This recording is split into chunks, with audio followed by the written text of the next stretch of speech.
everybody. Hope you had a pleasant journey all the way from wherever you came from to Brighton.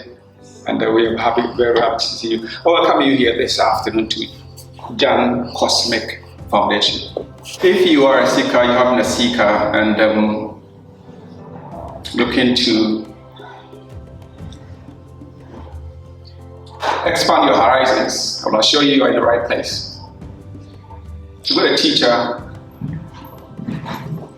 who is experienced in what he does, lifting people from the ground to as far as they would like to reach. Again, I'll say to you, he's a responsible teacher.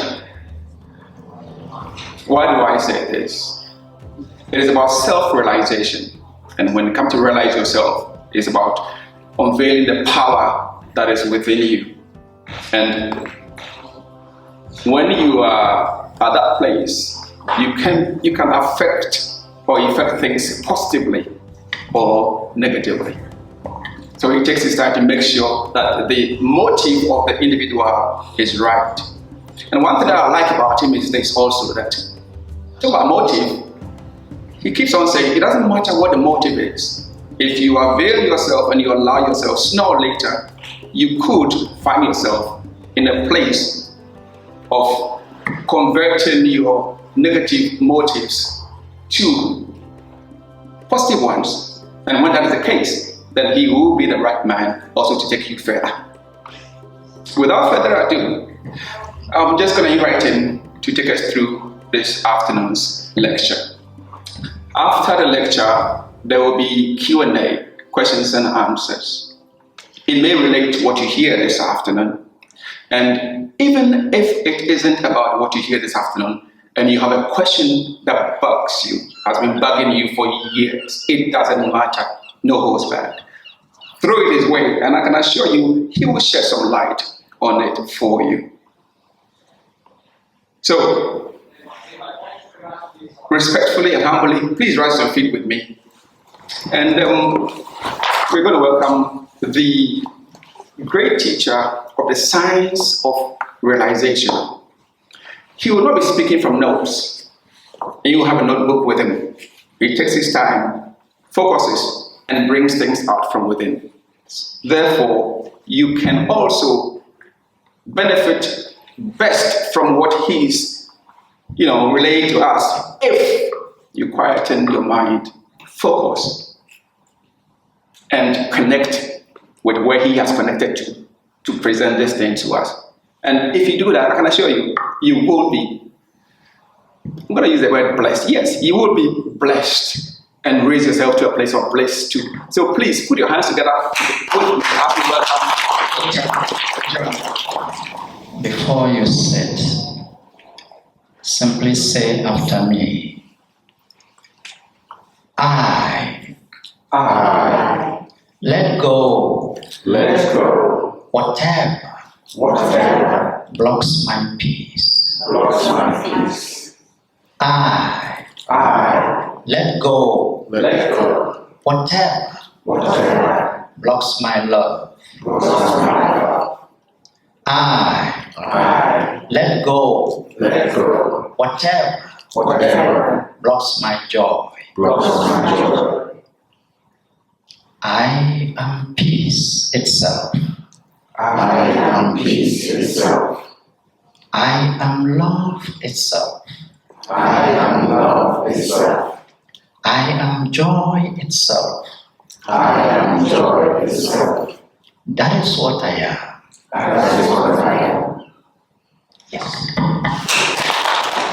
Yes. Today we are here. We have some yearning, some seeking spirit within us. But we got to know what we are seeking for. Most of the time, the mind is outward bound. It is involved with the five senses.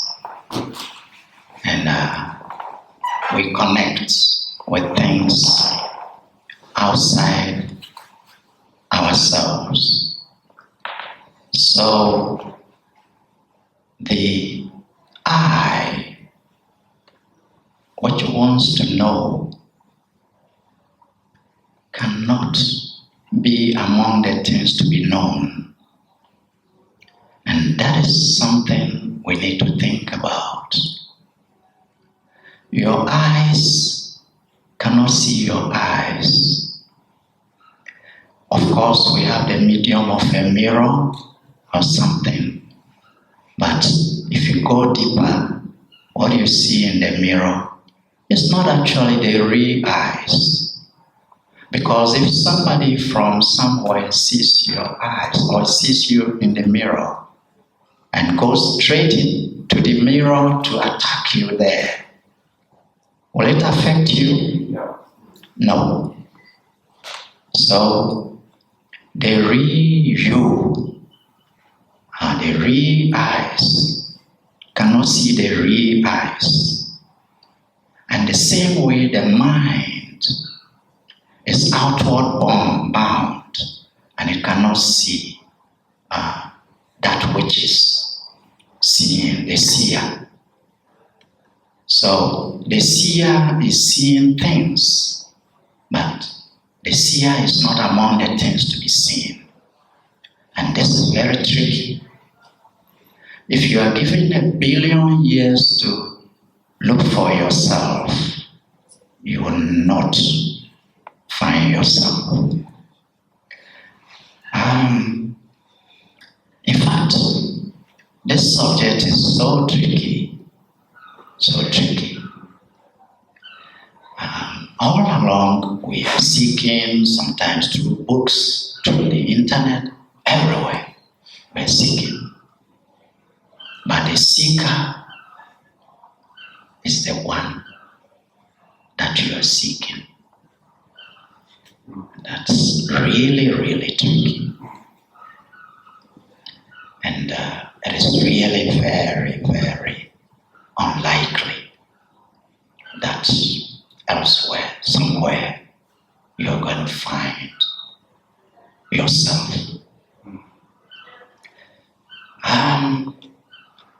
There is this story of somebody who was in the dark room, and he got out of the dark room. He realized he lost his keys. Then he saw some light far away. So he went under the light. Now there is light here. I think I can find my keys. So he goes round where there is light, looking for his keys. In actual fact, the keys are exactly where he started the journey from. So, given any number of years, he wasn't going to find the keys. He never thought the keys would be where there's no light. So he had to search for it in the lighted place. So we have this light of consciousness projected out, which we call mind. And that is the light. And it shines out, and we follow it, looking for the attributes of the real self, because we've lost it. In projecting out, then we begin to lose the connection. And because of that, the attributes of the self, which is peace, joy, love, we miss them. And we think it's outside there. So we project the light of the objective mind. And everywhere it falls, we are looking for it. We are looking for it. And in fact, it takes years, generations, and nobody is finding it. From childhood, people people grow and their search begins when mind enters. When mind has not entered, there is no such thing. We much more dwell in the self. And there is a sense of innocence, beauty, love, joy. See, when you look at a baby is so attractive. Even the babies of animals, you look at them and you're amazed. The innocence, that is where the love is. That is where the peace is. That is where the joy, the bliss is. So, we have to really get the understanding what we are searching for. And we can then know how to get to it. If we actually quieten the mind, then there is opportunity to begin to think, okay, there is nothing more outside there, no projections, and then you are coming into the very self. And that is where the realization begins to dawn upon you. See? So essentially, if there must be any search, the search should be for quietening the mind. How to stop being outward bound, because that will never fulfill anything. In fact, when the seeker thinks he's seeking something out there, then forget it. The seeker is seeking just how to quieten the mind, which is outward bound. And the moment you quieten the mind, then there it is. See, what is remaining is the self. When all projections end, only the self, only the innocence. See, in fact, when you look at a baby, the baby from the word go is not involved with the outward bound yet. When sometimes you put your hand like that and the eyes cannot even see.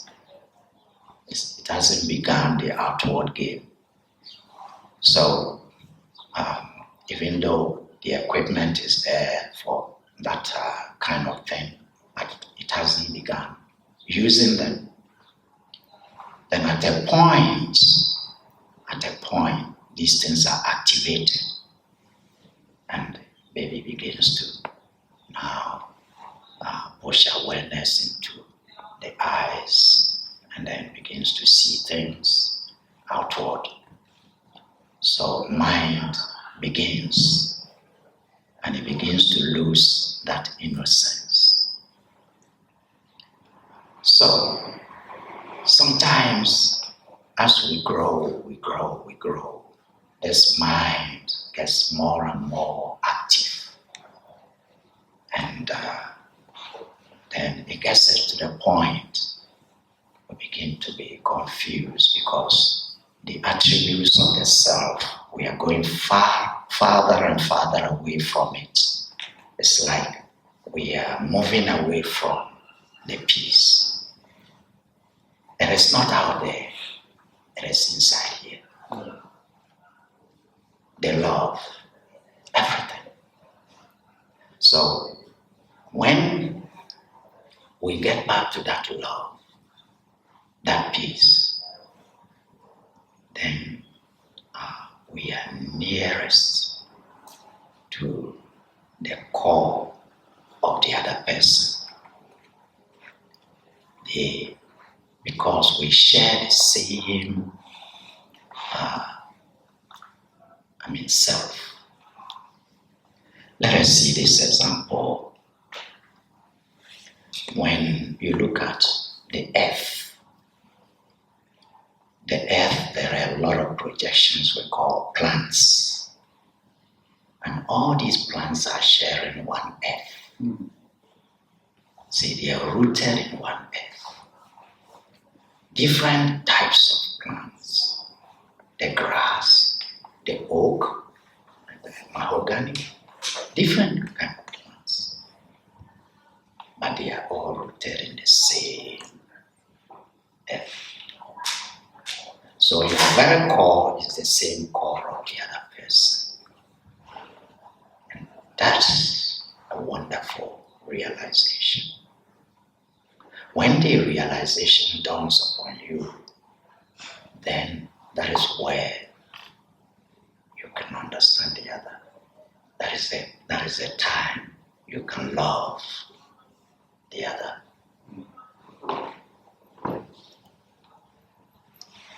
So this, we come back to the baby.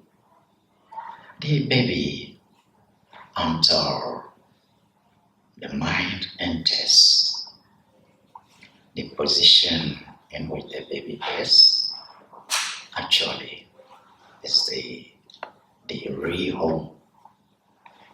The baby is at home. Peace. Whatever can be expanded unlimitedly is an attribute of that self. Love, when it is expanded unlimitedly, becomes an attribute. It is an attribute of that self. Peace, when it is expanded unlimitedly, it is an attribute of that self. And joy, that sometimes we call bliss, it is an expansion. When we project outward, it is energy from that same source. So bits of that love is there. Bits of that peace, bits of that joy. And because it all came from that source. And we want to sort of look for a return journey to the expanded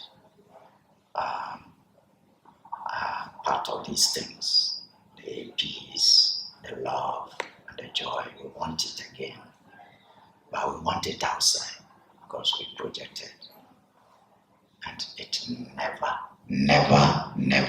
happens. Never.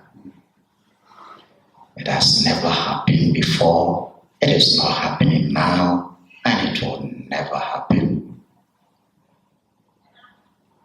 So,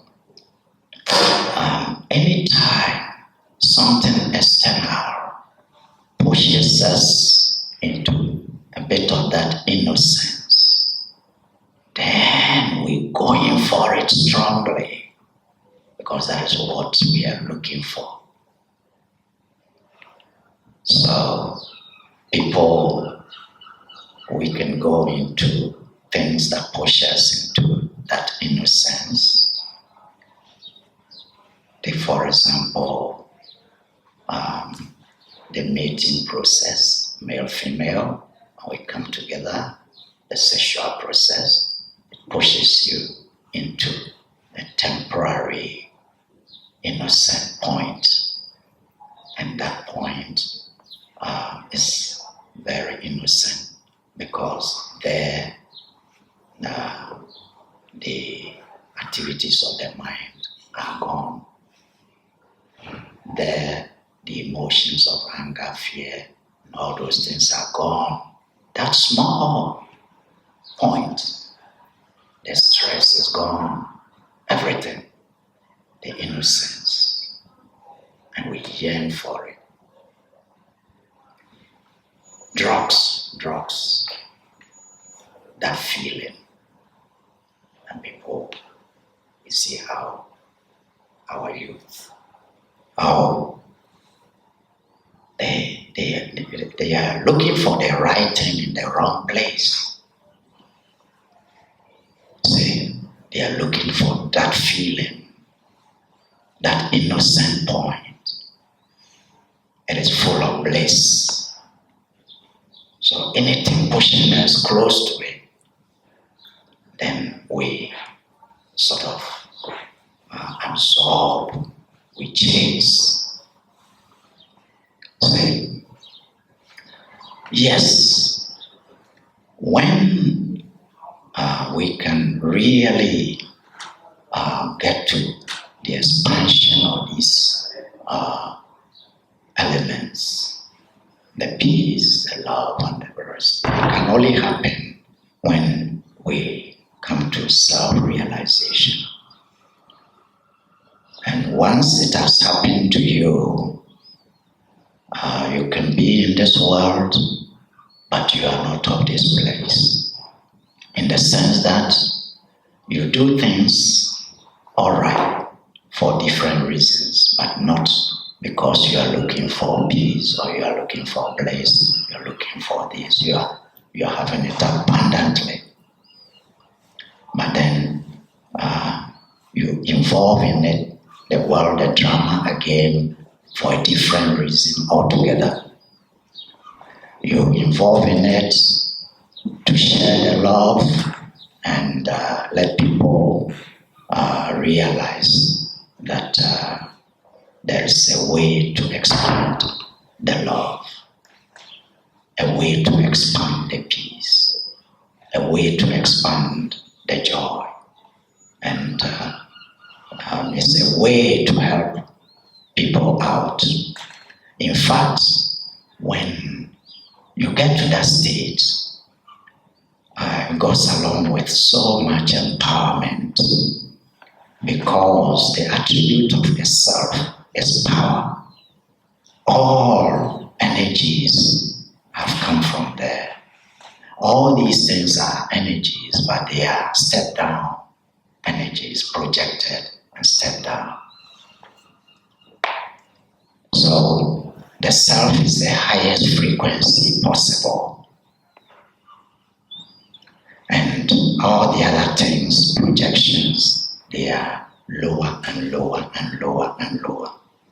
And then a drama is woven out of these frequencies. And this is the drama. And we turn around to seek the expansion, but it is not inside there. It is you, the seeker, you are the one. You are the reality. It is this self that we call God. So God is not in space somewhere. God is not an outward bound thing to be sought. The forms are just the step down frequencies which have been woven, because the highest frequency, which is you, is so powerful that whatever you focus on, the lower frequencies will obey.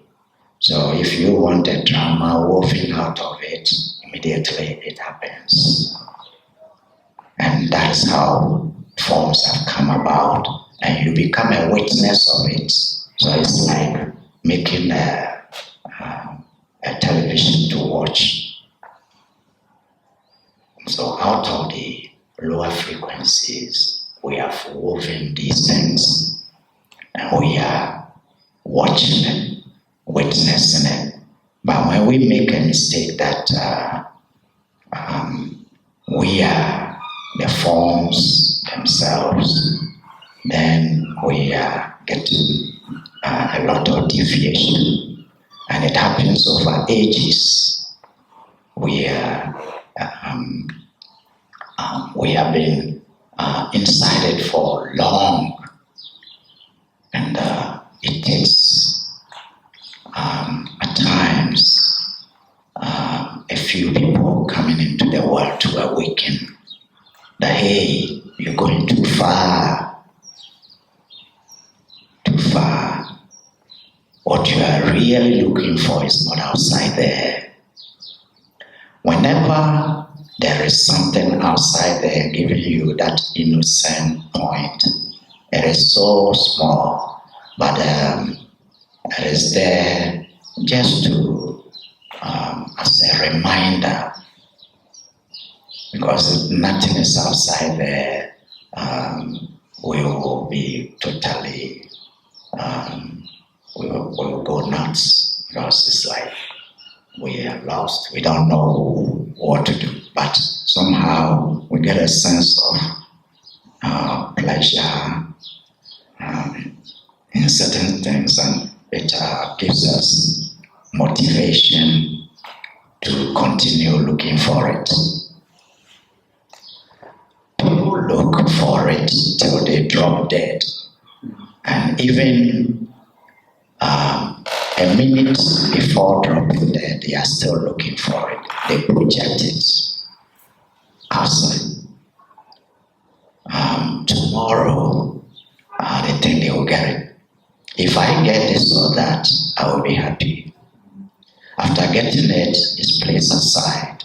If I get this and that, I will be happy. And it continues. So it becomes a kind of mental attitude. And no matter what we get, we still think something must be gotten. See? And this is what is going, is the plight of the souls. Yes, everything is promissory. It's like a promissory note.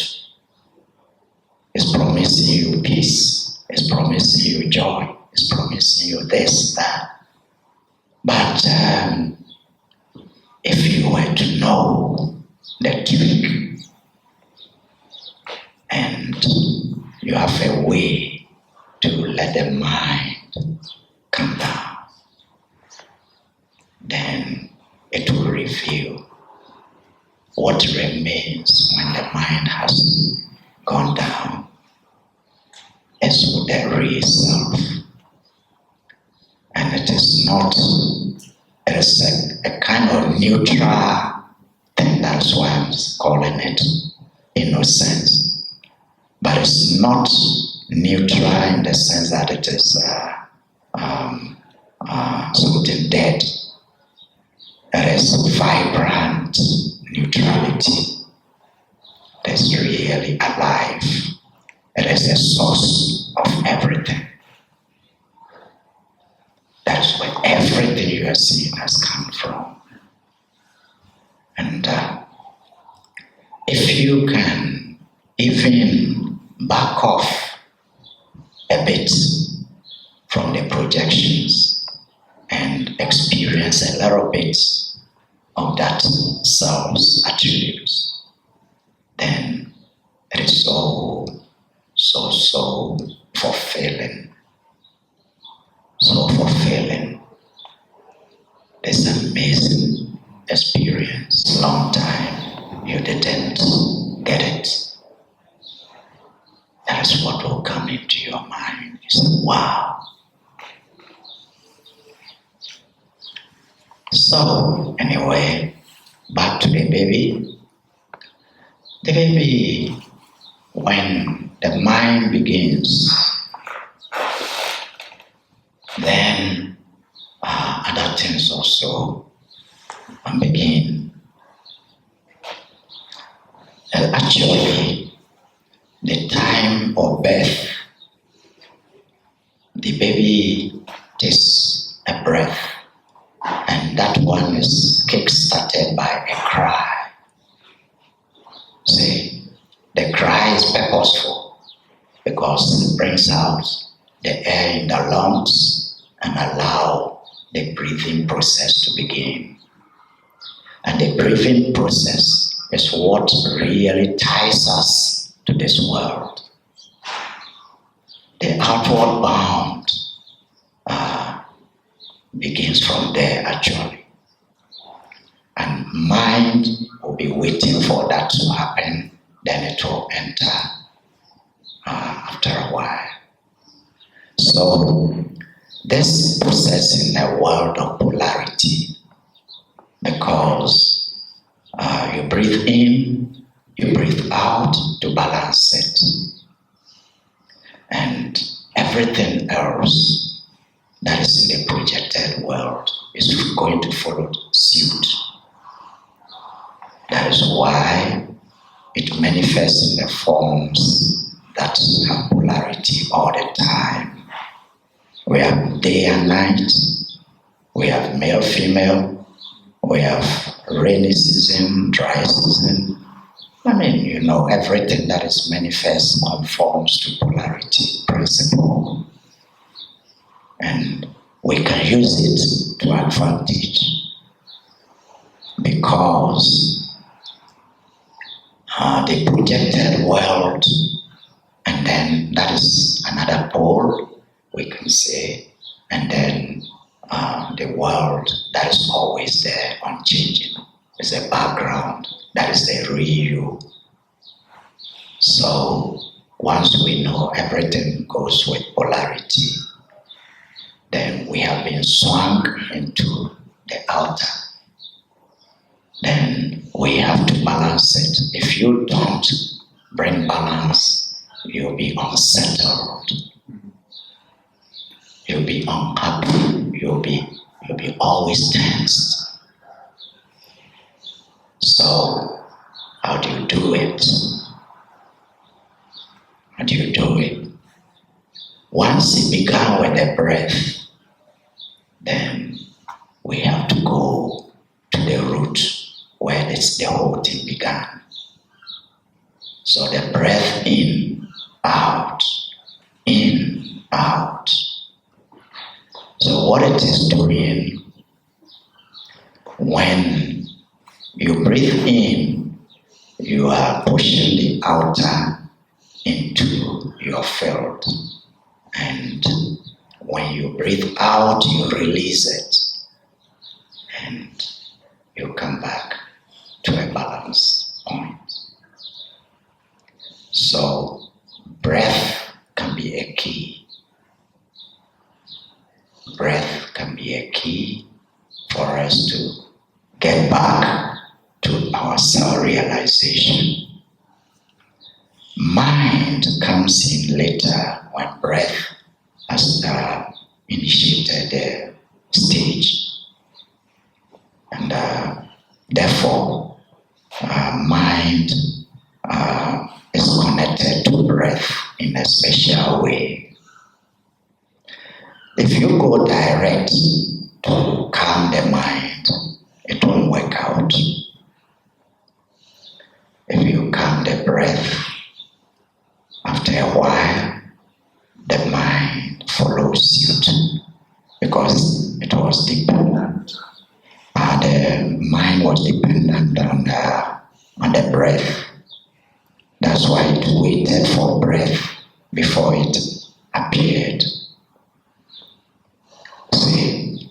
So, if you have these keys, you can easily enter into the realization process. You know, when a person is leaving the body, the last thing is an outer breath, releasing the outward bound. You see, release it and comes to a balanced state and back to that balanced state. And it goes to the innocence, returning to innocence.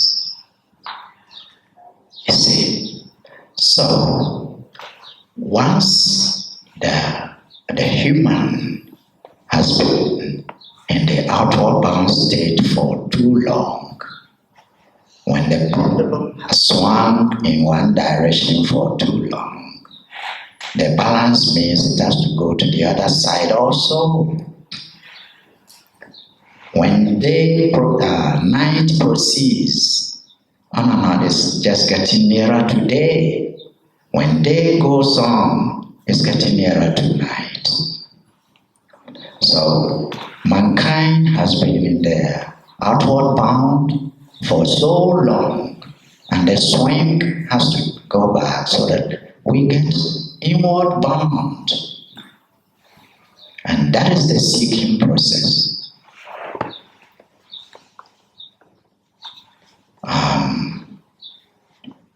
All the belief systems are outward bound in nature because they belong to the mind. If you don't have mind, the question of believing doesn't come in. So this mind has to be withdrawn in the long run because it was something that came in when something was there before. So anything which had a beginning will have an end. Whatever had a beginning will have an end. The self had no beginning, but mind had a beginning. Mind had a beginning. It will definitely have an end at some time. But when you actually have to die daily, you can die daily in the sense that, yes, now you let the mind come down, and the process, as I'm telling you, the best process, they are just like twins or something like that, the mind and the breath. But the breath is older. It came at birth, and then mind came, entered. You know, when you were a baby at that time, where is your mind? You're just in innocence, that's all. But by and by, mind was waiting for breath, and then it also entered. Now, when you go to the breath, take this example. Like you are now listening to me.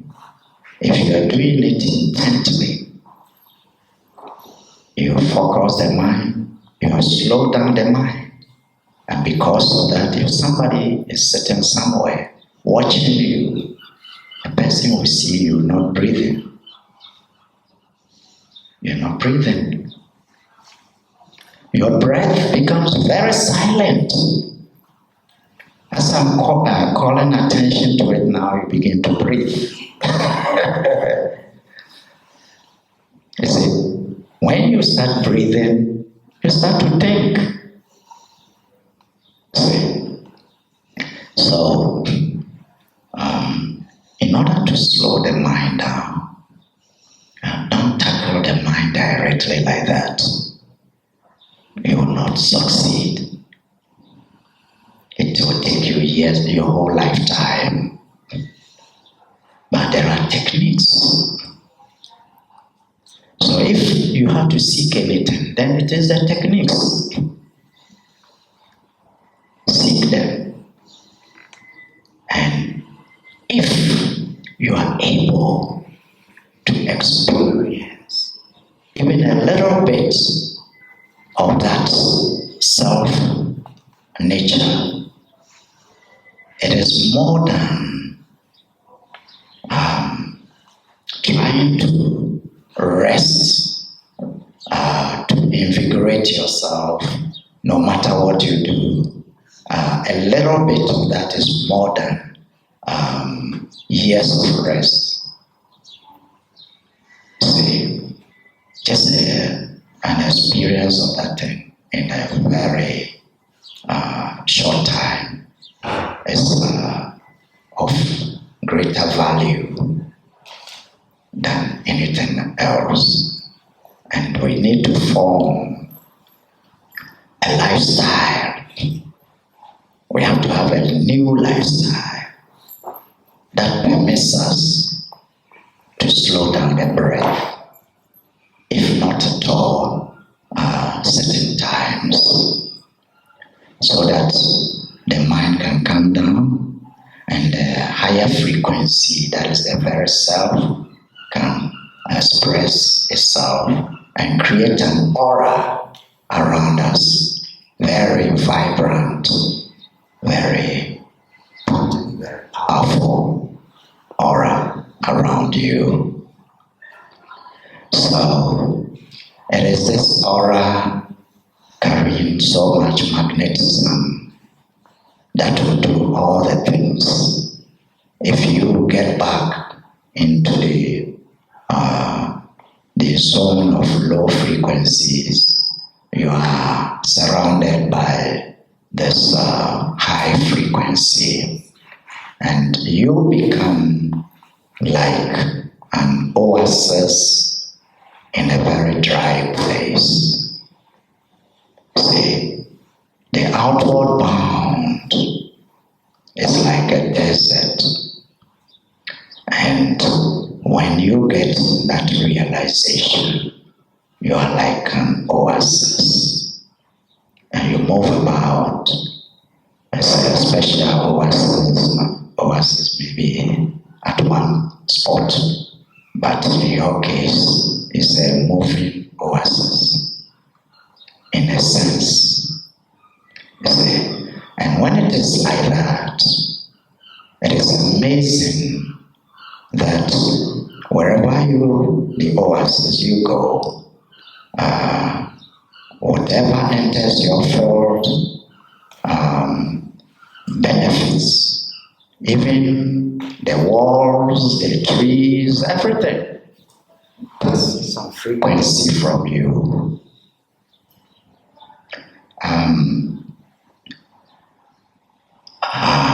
I'm trying to whip up your seeking spirit, but it has to be directed properly. It is not something outside there at all. Not outside there. You see? So we guide you so that you can go to that inner part of you, the reality. Look at the number 1. 1 can be found in all other numbers, but no number can be found in 1 unless you are breaking the 1 up. Then we can say half, quarter. Then it's not a 1, but 1 has a way of repeating itself, and that is the process that we call creation, because it slows down frequencies and they take a little resemblance of the original, and that is what goes on, and then out of it a lot of forms are woven. Now, so we are calling some things programs. What are they? See, polarity, anything out there that we can talk about will always have polarity.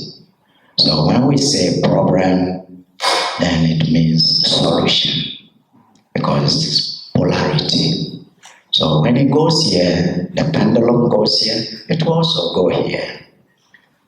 You get into problem, you look for solution to balance it. What we are seeking is when the pendulum has stopped and it is at the center That is a balance point. So there wouldn't be any question, there wouldn't be any answer. There wouldn't be any problem, there wouldn't be any solution. When you are at that point, you are beyond. Notice the baby. What is his problem? It is we who notice problem with it. A baby doesn't notice any problem. No, but we notice because we are absorbed in the pendulum play. There are cases where a child growing up and a grown-up may say, "Oh, don't go here, go there. You know, these are don't go to play with those people, they are my enemies," and so on. And before you notice, the child is playing with them.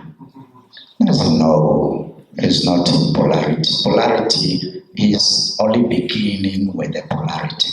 It's not absorbing polarity. So a return to the self takes you beyond such things. Happiness, distress.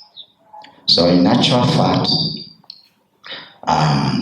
anything which is not fully expanded can have opposite because there is space for something else. When peace, we are talking about peace in this world, it will have opposite. So that is not the peace that will satisfy you. It is always slipping from your hand for the opposite to also come. Now we are having day, but the day will slip from our hands for night to come. So that kind of happiness is not really the happiness. It will always slip away because of the balancing law. You see, when we understand these things, then we seek the balancing point. And at that balancing point, we are nearest to our real self. That is it. Most people instinctively think of the dead as powerful, because sometimes people are afraid. Any encounter with the dead, they call them ghosts and all that. Why? Because instinctively we know that when you are withdrawing from the grips of the altar, then you are getting more and more empowered. That is why with this grosser nature, you cannot pass through the wall. But then we think the ghost will pass through because functioning at a wavelength that is totally different. So even whilst we are using this gross, there are techniques for us to sort of loosen the bond, the bondage. And this is what is being sought after in religion and in every thing. So, brothers and sisters, I'm going to give you time to also ask questions. If I want to continue, I'm not looking at the time, and it may shorten the time. You may have questions, and then your questions, I want to answer them before you leave here. So, thank you for coming.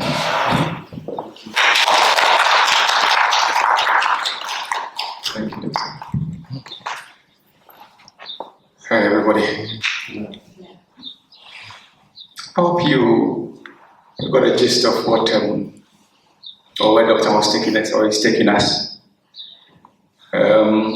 We have a platform of students that he teaches when, if you like, our term time starts. Now that is where you get the best.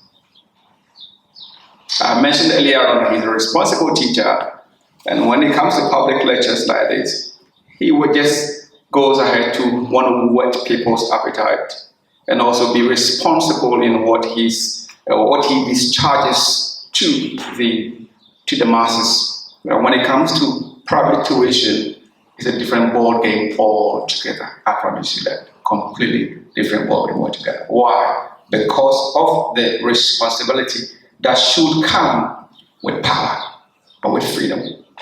I would encourage you to take notice of the contact numbers and also the email addresses if you want to be a part of this unique school of self-realization. Just wondering if we should take a 2-minute break now and carry on time because of time.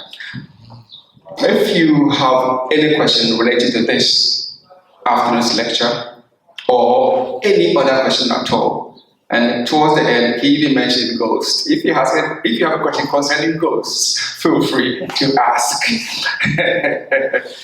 So, if you have a question, just show me by hand, and I'll come to you. Just mention your name so that the camera will also capture what we are asking, and then I'll come back to you with microphone, and he will give you the answer to your question. If you're ready with the question, just show me by hand, and I'll come straight to you.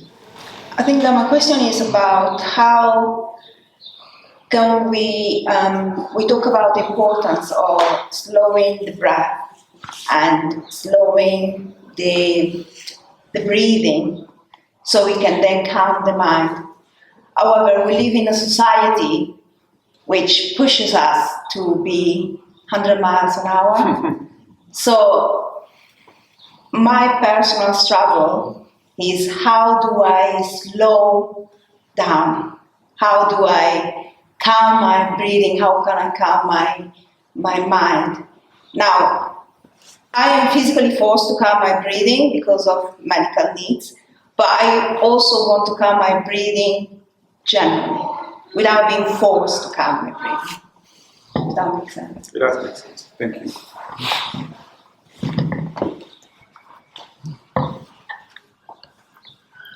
Yeah, when we get into detail, there is a connection between the breath also and the hormones in the body. You see, the whole thing is a kind of spectrum. You see, layers, you see, and from mind, breath, hormones, so you are getting grosser and grosser. So even beyond breath, we go to the hormones, and you have to balance the hormones initially. The hormones, they bring about a lot of the emotions we pass through. Each hormone is connected with a certain emotion, and that emotion always affects our breathing. When somebody is angry very seriously, he breathes, and he wants it to end. He wants to carry some action so that it will end. Anyway, so the same with fear. When there's serious fright and somebody is really afraid, is in a certain state, and the breathing is affected, and the pulse, the heart is affected, everything is affected, jammed. You see, so you don't even start exactly with the breath. For some people, they can just start with the breath because it's evolution. There are each person has reached somewhere, you see, and teacher can tell. So sometimes for some people, they have to start with balancing the hormones. Once you balance the hormones, then it's easier to automatic. It's even automatic. You see that your breath calms down. You see, and once it calms down, then your mind follows suit very easily. See? So there are guidelines to arrive at it. See? In a talk like this, sometimes certain details we can talk all. That's why he was even talking about the private lessons. You see? So, I hope you get it? Yes. Yeah, okay. How do you help a child to control their emotions? Like with a younger age, how do you help them do that? Yeah. It is just like sometimes when you are in the plane with the kids, they tell you to fasten your belt, but you have to fasten first, and then it becomes easier to do the rest. So the same actually. So if you are able to come to that state so that you become sort of stable in that state, then your frequency, your own aura becomes radiant with peace and love and joy.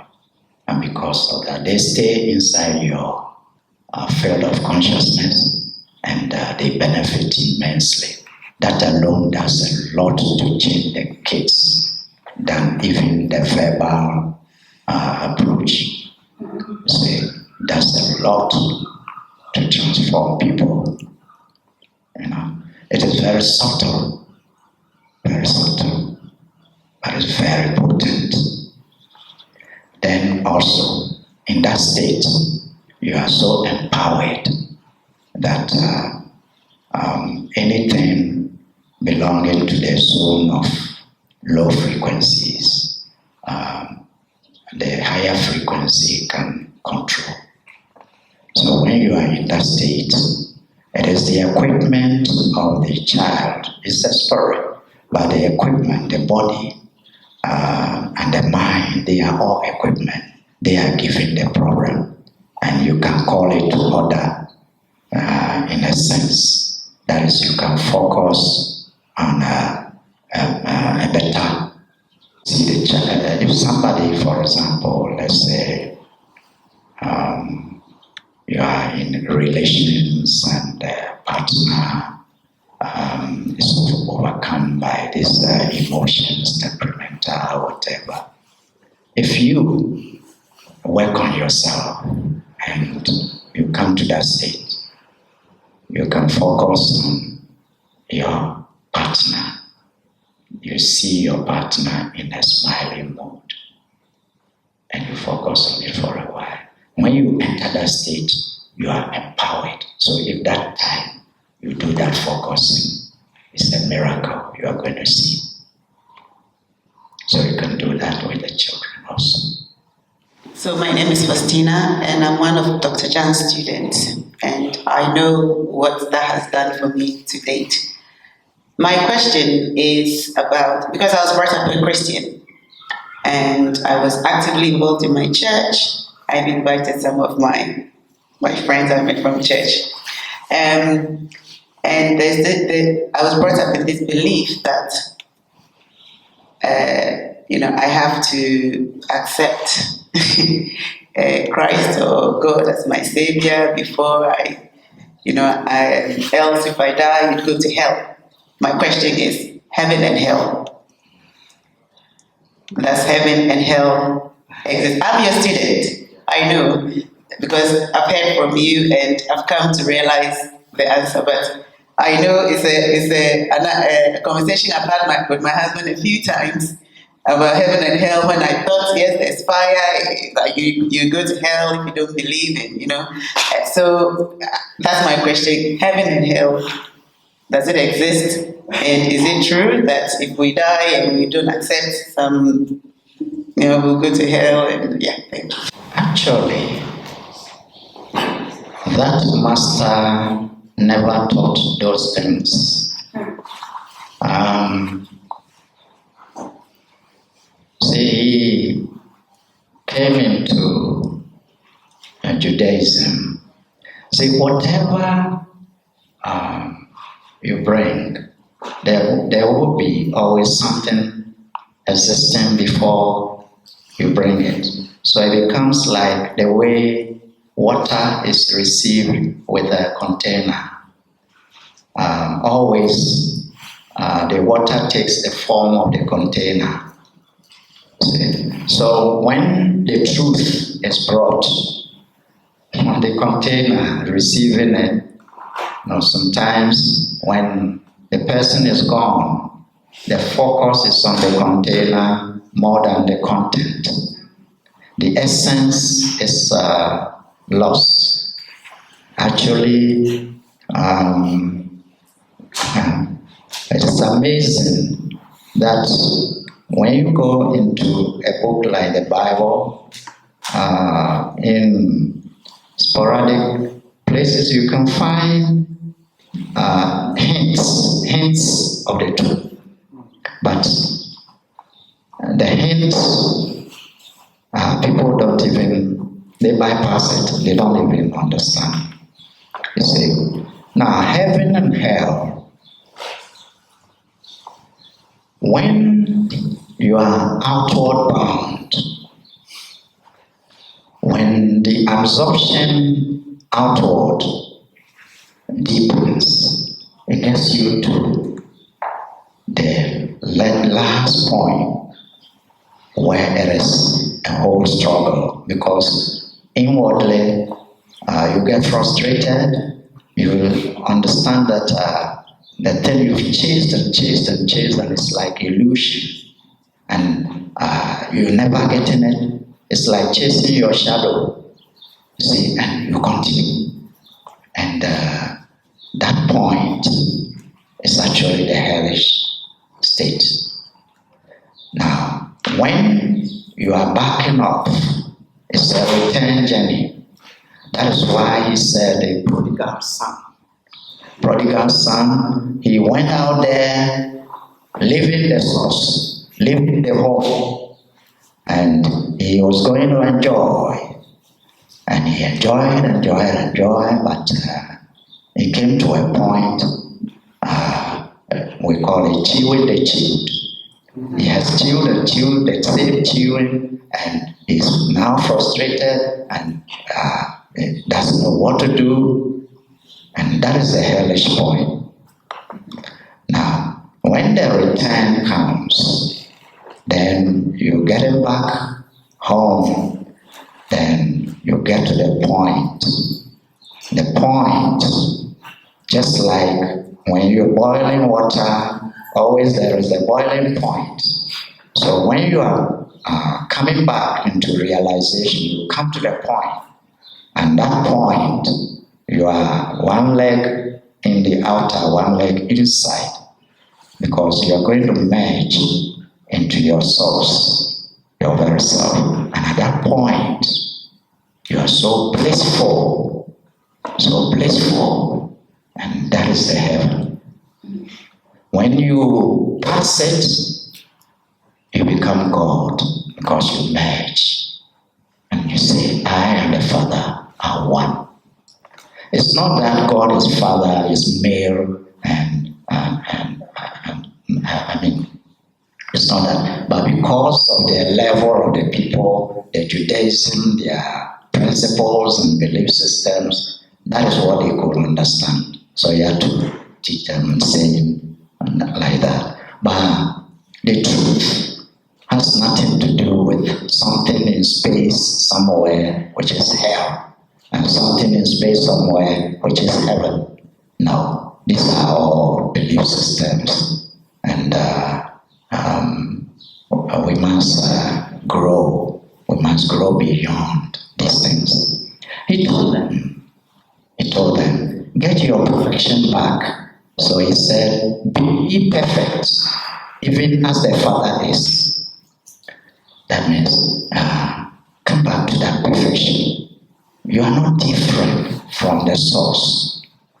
See, he said, know ye not that ye are gods? You see, because as you are coming back, then you are empowered more and more. And that is what is referred to by the others as gods. You see? So you, the very person, you are a god. And he said it. But whenever he said these things, they took stones. How dare you say we are gods? You know, they couldn't understand his mission, his message. You see, be ye perfect, even as the Father is, and the people become angry. You see, compare to God. See, so they always belittle themselves, but lo and behold, they empower some beings outside there fighting them, like the Satan, demons, and so on and so forth.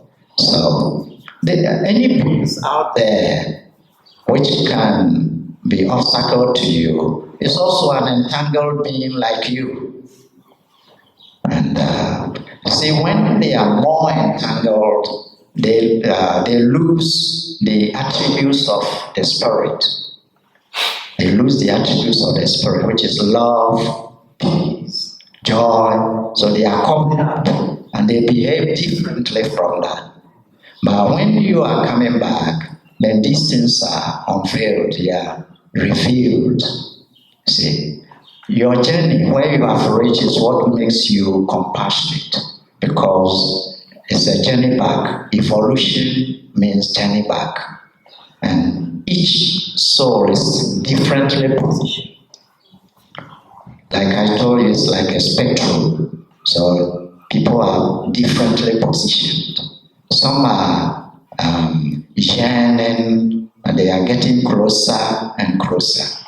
And some too are still, and so on. Those who are very far, it's just like if you are a professor and you have children in the house, your children, you want to teach them, what do? It is ABCD. So those who are very far, what they can understand, you have to be tactful. And that was what that master was doing. But the essence, the real message, they were not getting it. They were not getting it. And now people don't get it. That is a deviation, serious deviation. So when he told them, seek and you will find, then he said, there is the big way and plenty are going, but it is nowhere. There is the narrow way and very few find it. He said it. You see, and there are many things he said, but he found it difficult to be direct. Otherwise, they will just take stones and do something to him. See? So it's only when you are actually evolving faster, then you start to understand all these deeper. You understand the whole things that have been going on. See? There are many other things he said. When he says seek and you will find, somewhere it came up what to seek. And he said, seek first the kingdom, and the rest that you are chasing after will all be there.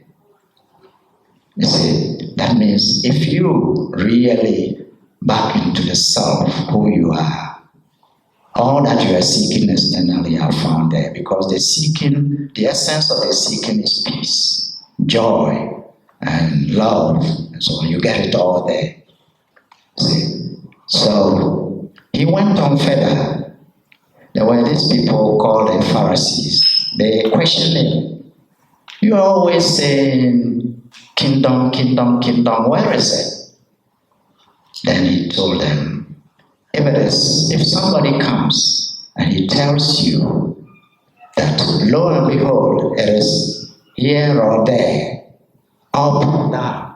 Tell the person who it is never true. The kingdom of God is within you. And if you are a Christian, you want to find this statement, you go to Luke 17:20. So the kingdom of God is within you. They read and bypass the essence. They don't even think about it. And they still think, because he said it is not something to behold with the eyes. In that statement, he made it there. And yet, people bypass that one. And they just still believe. But all those beliefs were from Judaic system. So, brothers and sisters, usually it is not necessarily what masses are doing that means it is good, it is the right direction. No, not so. Otherwise, he wouldn't say the way is narrow. You have a scripture lying down. A whole lot is inside the scripture. But inside the scripture is telling you, seek and you will find. So if what you have to seek is inside the book, will it seek? No. It's not book matter. It's something outside book. You say, but they don't understand these things. So that is very crucial. I always tell the people, you see, you are looking for something and you go to read, and there is a book telling you about that thing. It is just like you are looking for a place. Like let's say we were looking for this place, Friends what? Meeting house. So if we saw the signboard and then we went to sit under the signboard, that we have reached the place. We have found it. So books, all these things are pointing truth, but it's not the truth itself. If you sit under the pointer and you don't go where the pointer is telling you, what is it? It's a deviation, it's a misunderstanding, and that is what the masses are doing.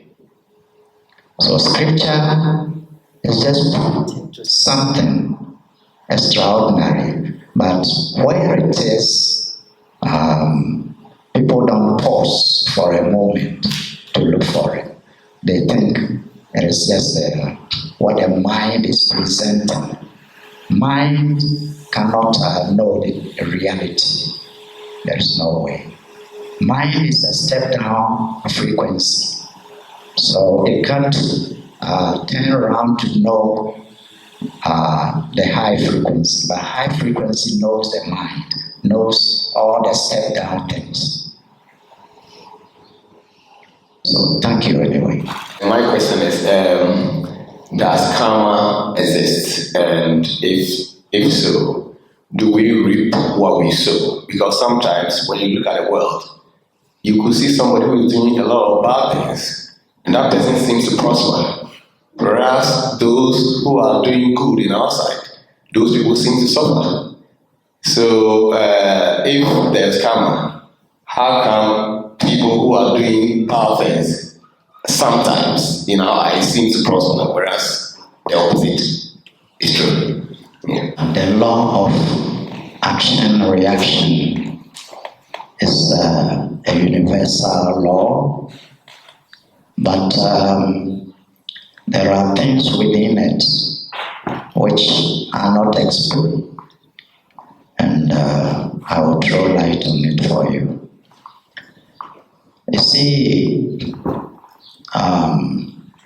the frequency level, that is how much externalized you have become, how much outward bound you have become, how far you have gone.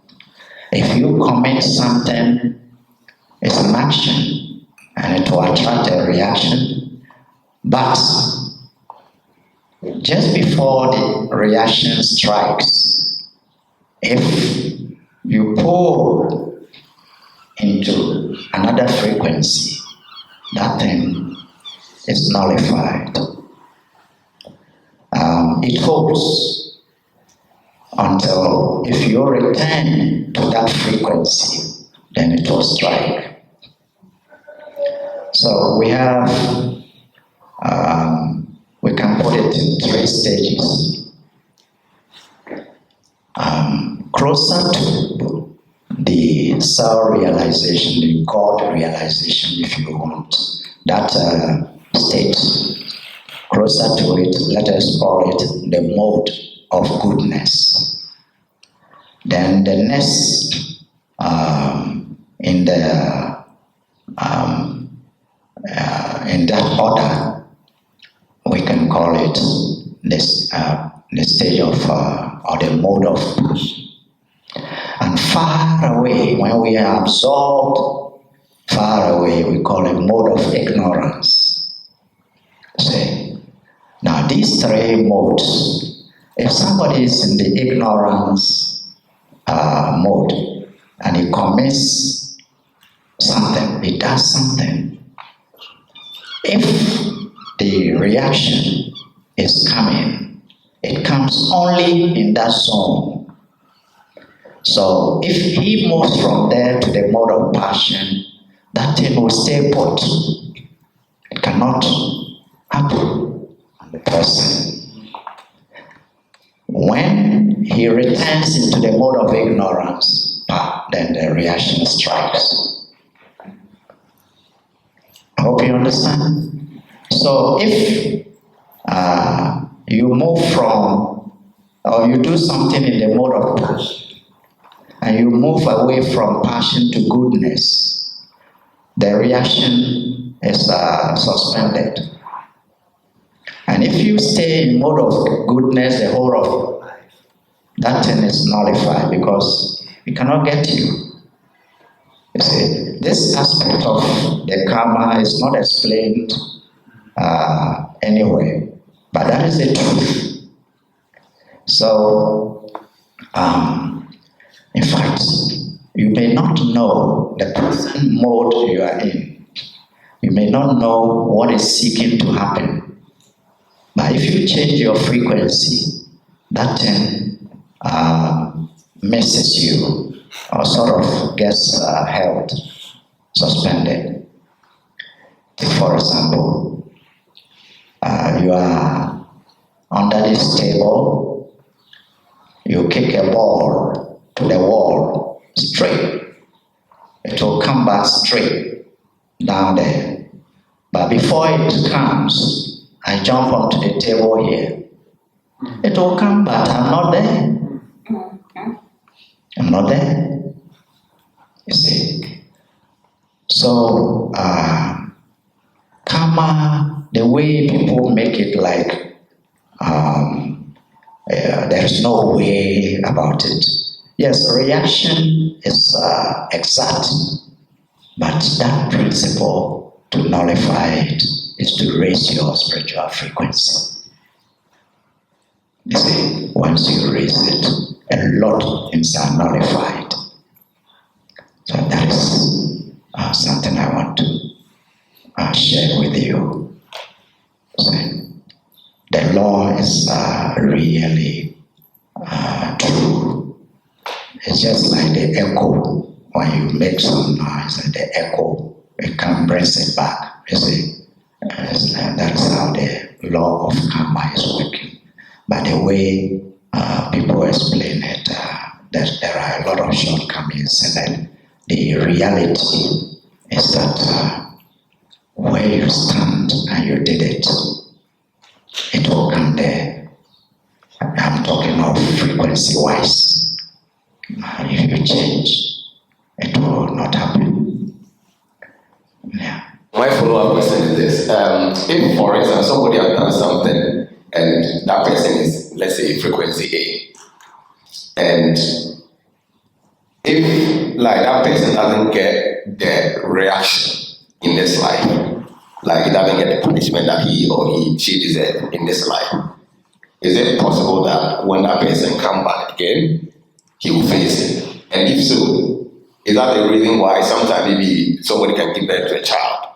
That child is innocent, and yet something deadly has happened to that child. And I think there was a story in the Bible where they said that this person who is blind, is it the father or I know the Creator knows all things. Why must somebody suffer before His glory will shine? When you leave the body and you decide, whether you know it or not, a part of you knows past, present, future. That is what makes it a drama. The sub side, the subconscious, the part which is close to the spirit, the self. You see, the zone close to the self has awareness, is having clarity about things. But beyond that, there is the clouding. Now you commit something, and the next life, before the reaction comes, you leave the body. It is universal justice. It is yours. It seeks you. The reaction seeks you. You see. Now, when you come back, there is a period when you leave. There is a period that all these things flash through your experience, because when you release the grosser side, then your awareness expands a bit, so you see all these things, and that is also something that gives you a desire to bring changes.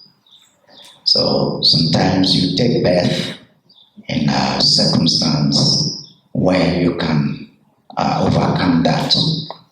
But initially, when you come, there will be clues of what went on in the past. And that may be indicated in the scene that maybe one is maybe crippled or blind from childhood or something. Nothing happens for no reason, but the causes are remote, sometimes very remote causes. So when one comes and now mind comes in again, then if he chooses, if he's really determined to change lifestyle, then he'll be able to avoid further reactions. See, but initially, mind has not entered. So the thing is fashioned according to when he left the other time. So that is why the baby may have all these complications. But when mind comes in and one can sort of take a new lifestyle that is good, then he can change the situation. There may be further reactions planned for him because of many things he did, but a lot of them will be placed aside because of the new lifestyle. But if he enters into more complications, then things will be worsened for him. The power of choice is something the person has. In fact, evolution is so natural, it's going on with the animals, with everything, the plants. But at the human level, there is choice. You've reached somewhere, you can slow it down, you can speed it up, and that is what the choice can do. See? Yeah.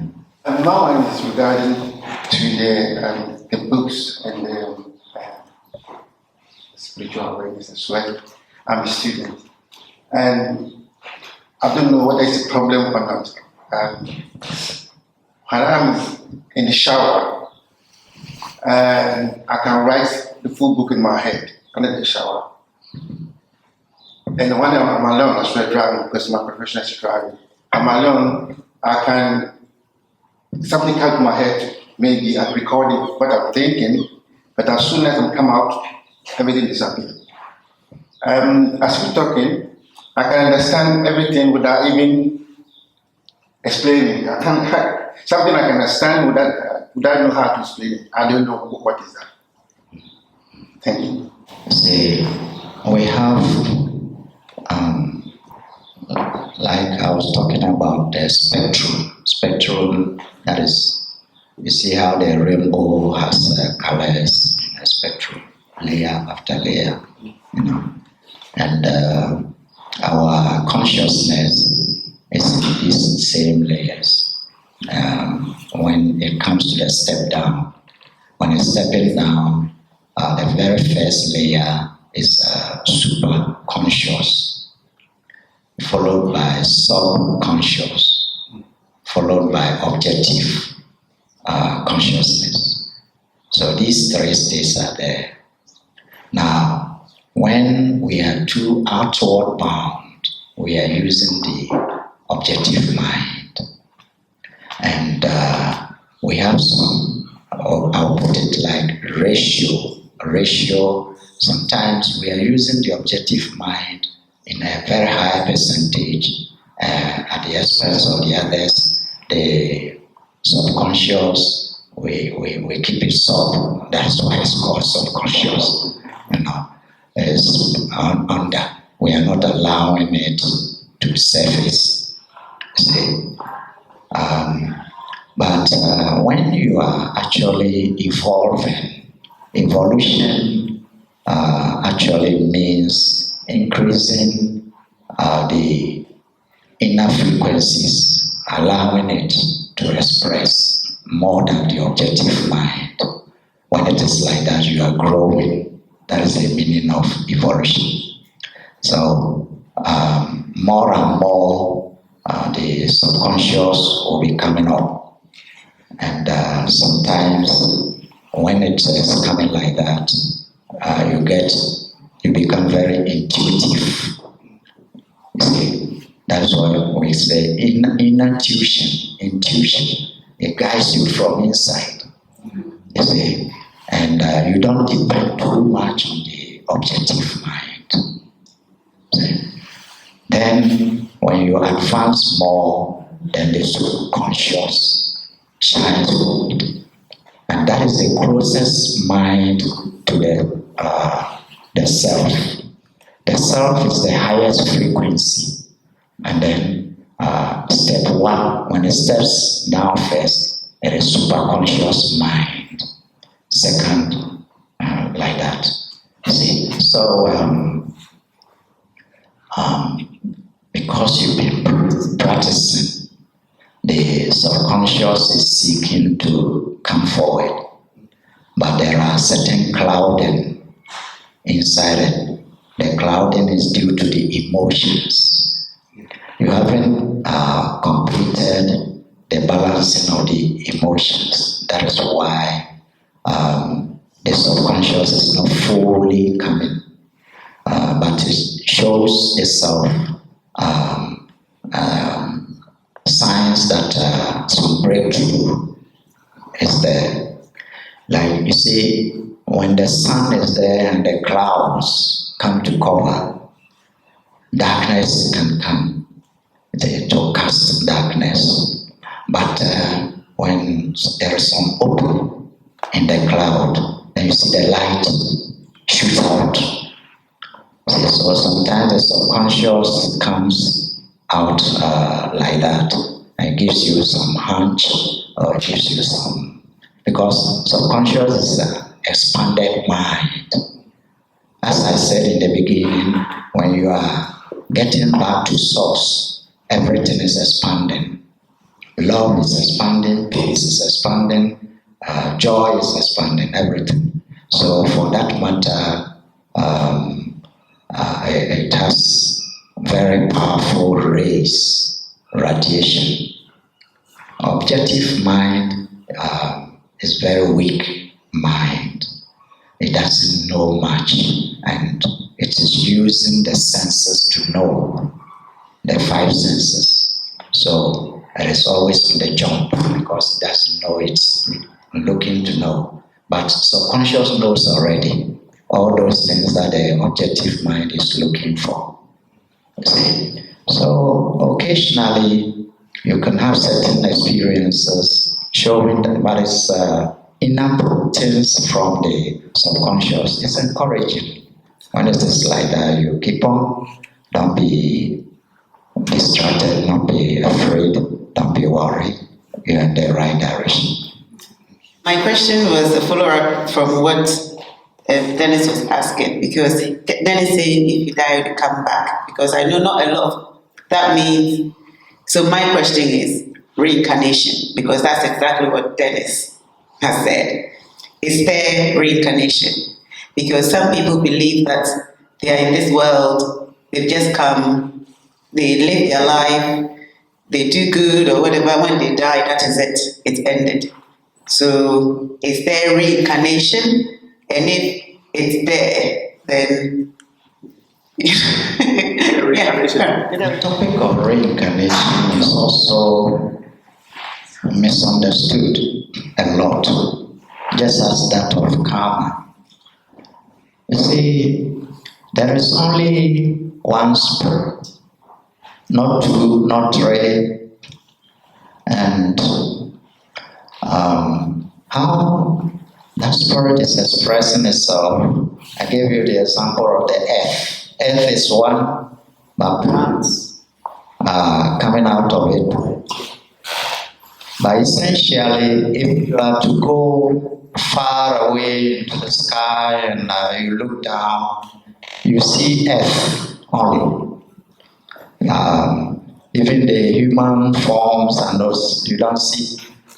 Very far away, just like the way we see the moon, we see the sun. We only say earth, not earth plus trees, earth plus liberties. We don't see that way.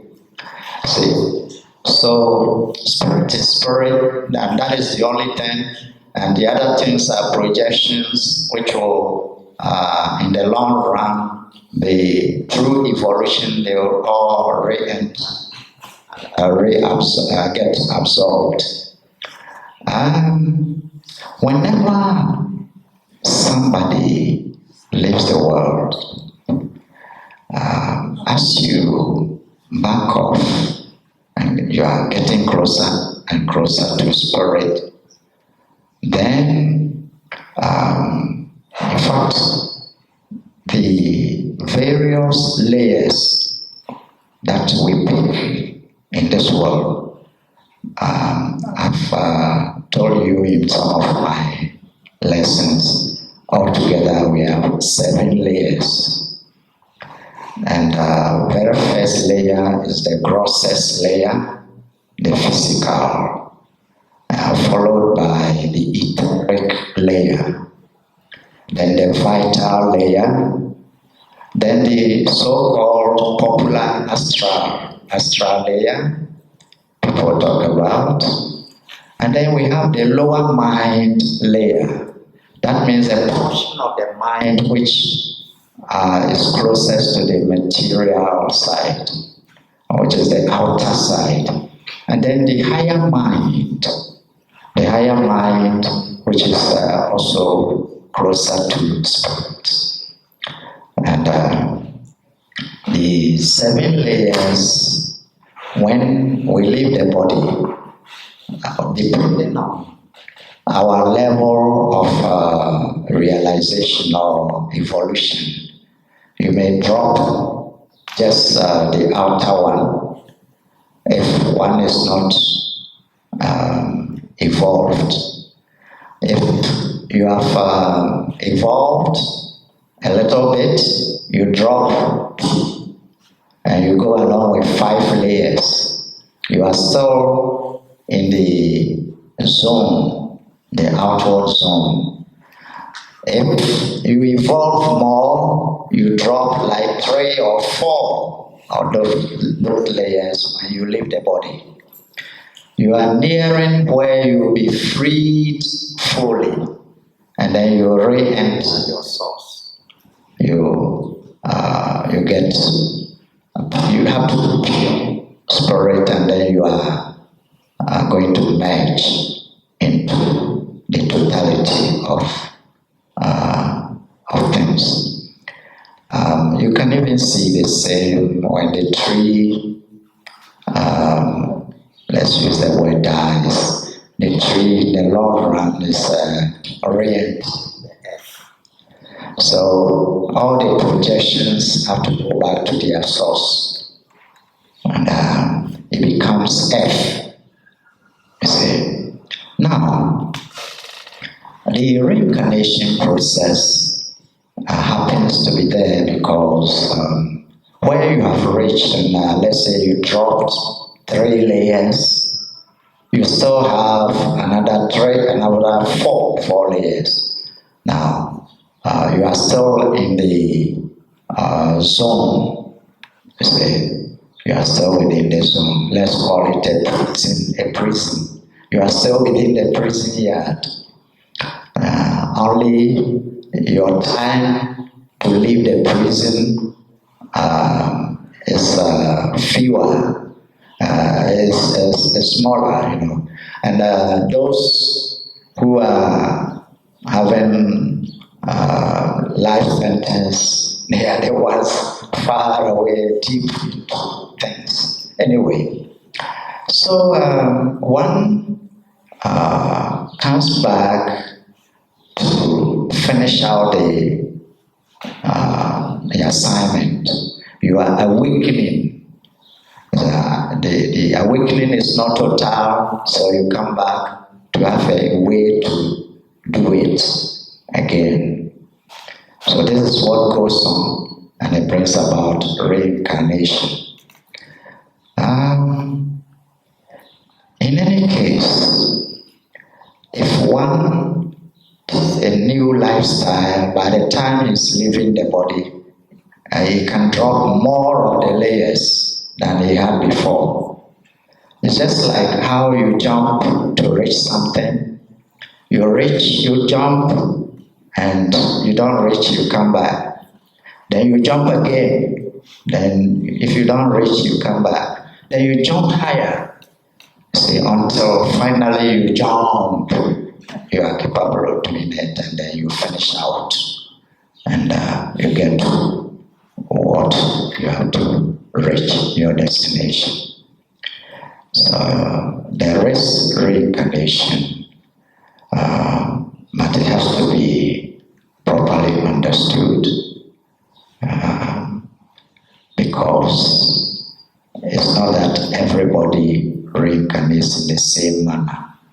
And the reason why some has to appear places where they have more opportunity to sort of relinquish, where they have the lifestyle, they can relinquish more of the layers, is because of the previous situation.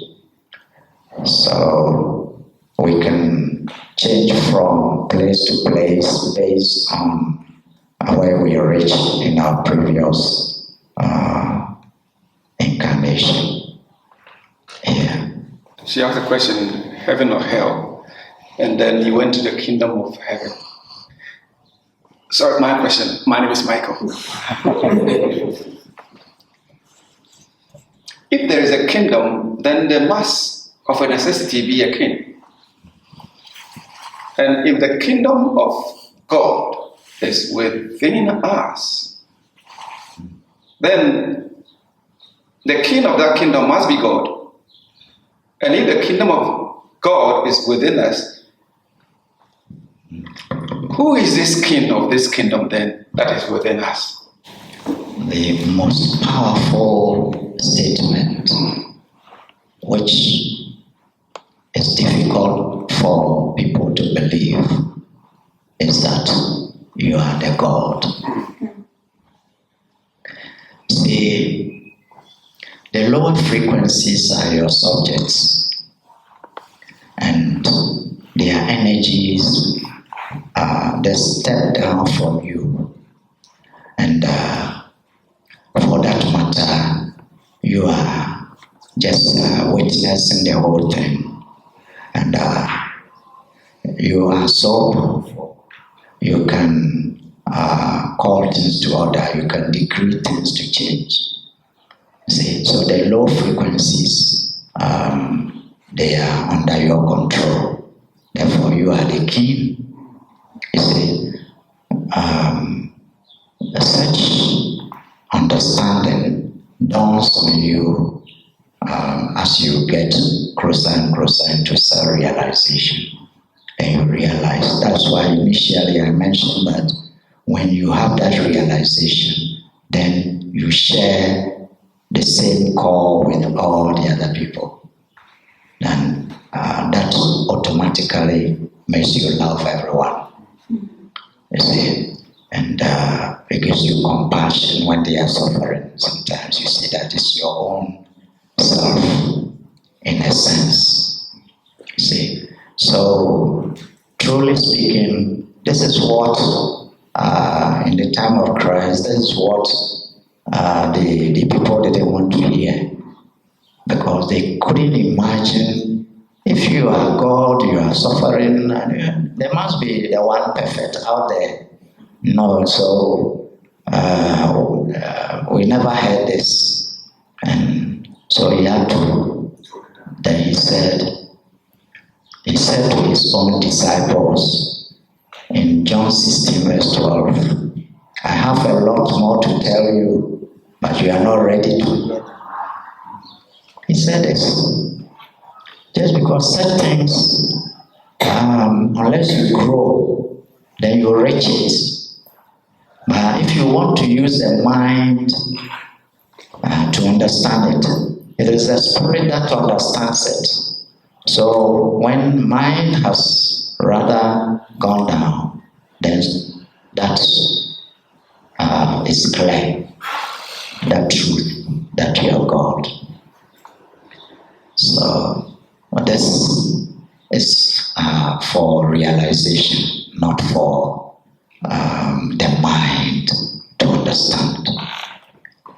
See,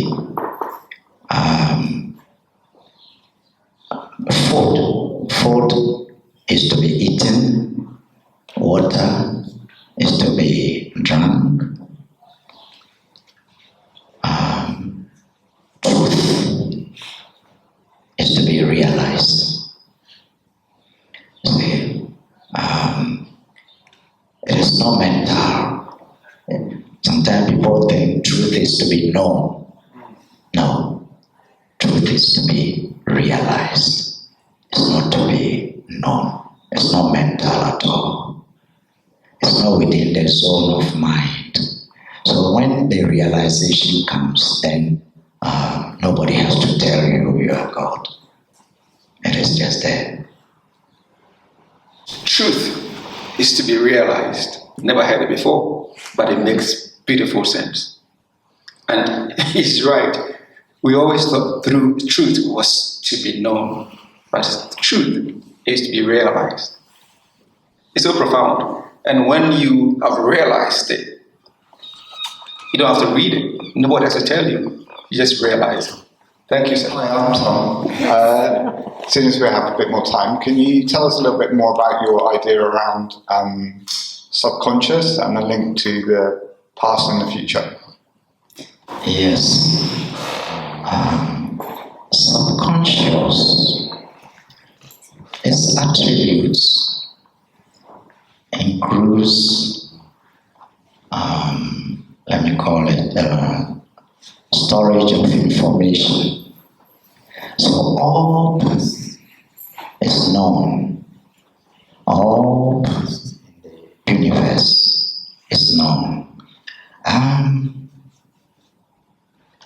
The objective mind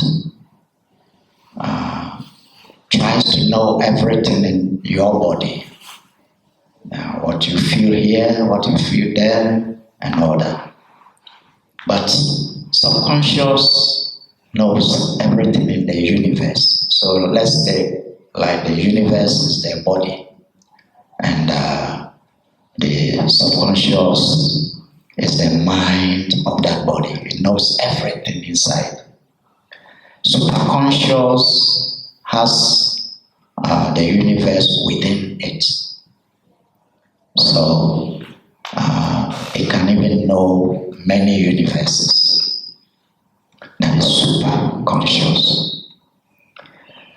So awareness of the subconscious, anytime you are forgetting something, what it means is that the objective mind doesn't have the capacity to know anything what just passed. But subconscious knows it. So when you become a little still, then subconscious gives you. It comes from the subconscious. So memory, as we call it, is actually a function of the subconscious. The objective mind is obsessed with things going on, and it tries to go into the past, tries to go into the future, but it always has difficulty. It is limited how much it can know of the past, how much it can know of the future. But subconscious is not limited in that way. So the future, the past, they are all known. That is why it is a drama. On the objective side, that is the lower frequency side, we have and everything, even a second is expanded. For you to make it like a whole life. But to the superconscious side, it is just a flash. See? So our whole life, just expansion so that we can really have a drama going on. But the whole drama from A to Z is just like a flash of something to the superconscious side. Therefore, all is known. Let me give you some examples, maybe those of you who are watching football and all that, you could see during one of the World Cups, the tournament, people could not tell who or when, and they were anxious. But that is the drama. You see, the objective mind has been made in such a way that it is powerless. It is so outward bound that it has lost touch with the source of power. So it doesn't know this game who will win. And then people had this wonderful octopus. Maybe we know that story. And the octopus, they will set it loose, and who will win, and it will go and pick the one which will win. And they play the game, and that is the one who won. You see, because the sub knows all. It is known. So any creature who is not using much of the objective mind can have access to some extent of the subjective, of the subconscious. So, when you want to remember something, no matter how you fret with your mind, you're not getting it, you slow down, and then the answer comes into your mind. So it is the sub which gives it to you. It knows it. The subconscious records everything that is going on. If right now you look at the sun and then you close your eyes, the subconscious will give you a recorded version immediately, you see. So it's like you stopped seeing, but then you can still see the sun. So subconscious is an amazing mind, knows past, present, future. And it stores information as the drama unfolds. It keeps records. So essentially, that's how the subconscious works. So from now on, should we be saying the truth that you realize is that which will set you free? Yeah.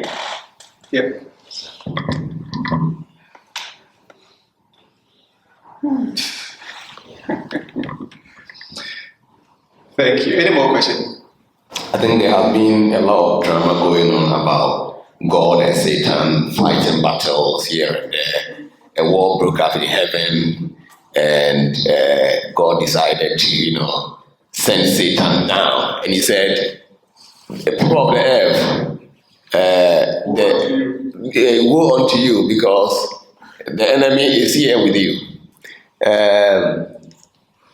My question is, how can a God who created, the universe, will create an enemy for himself?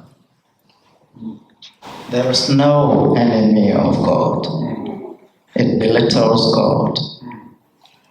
You see, the self that we're talking about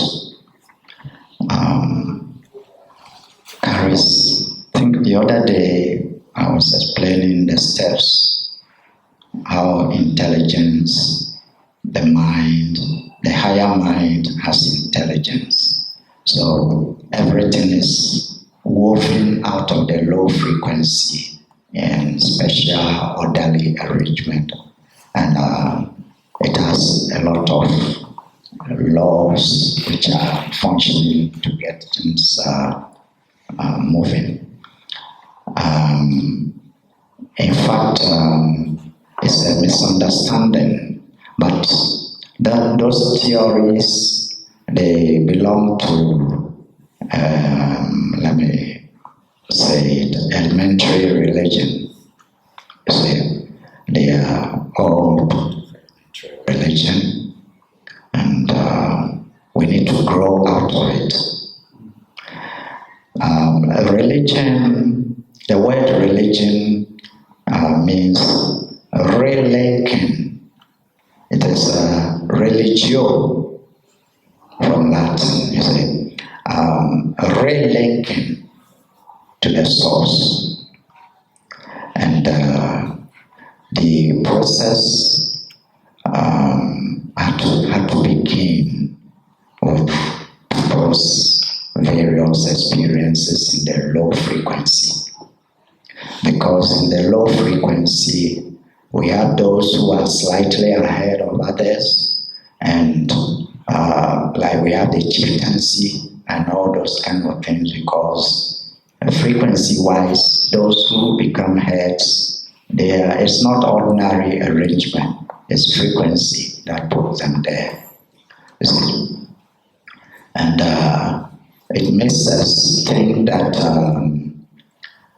God, who is the source of everything, must be like that also, and he needs worship. He has to be worshipped and all that. In fact, the perfection in the what we call God requires nothing, because everything is fully expanded.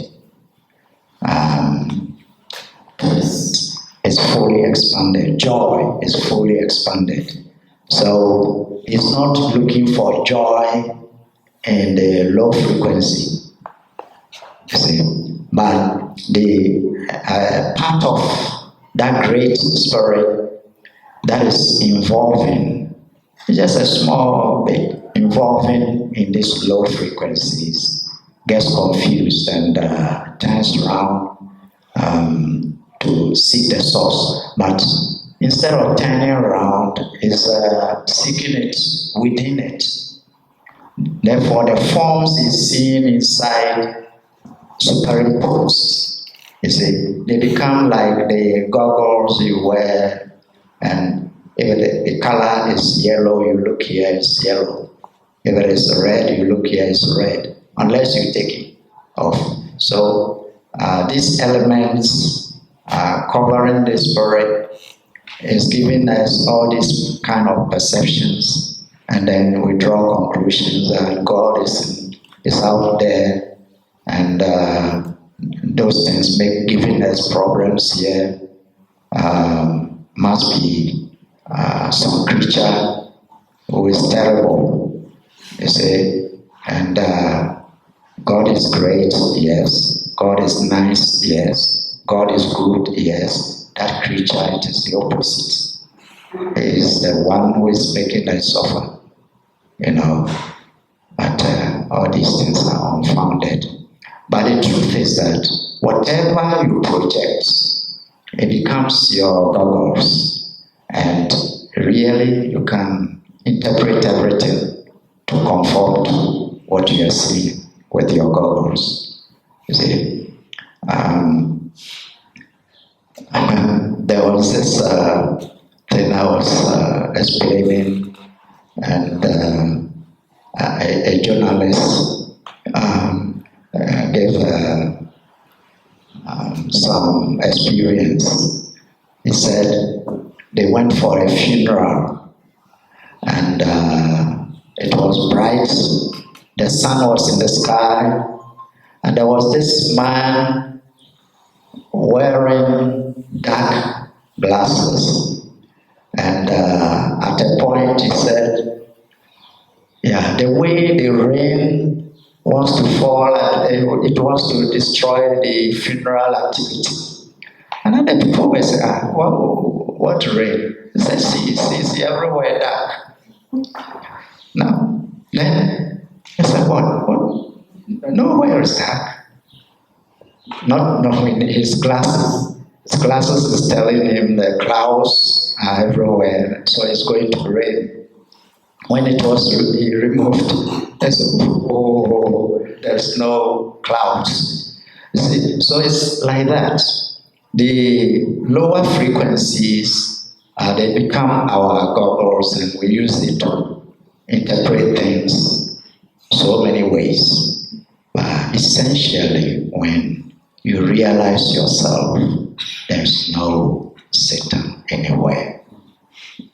There's no Satan anywhere. It's just low frequencies woven together to take forms here and there. See, people are so confused, and they create these dogmas and all kind of things. Yeah. Thank you, sir. Thank you very much for coming. If no one else has anything, I heard you were almost clapping when the doctor said there is no devil anywhere. Thank you for coming.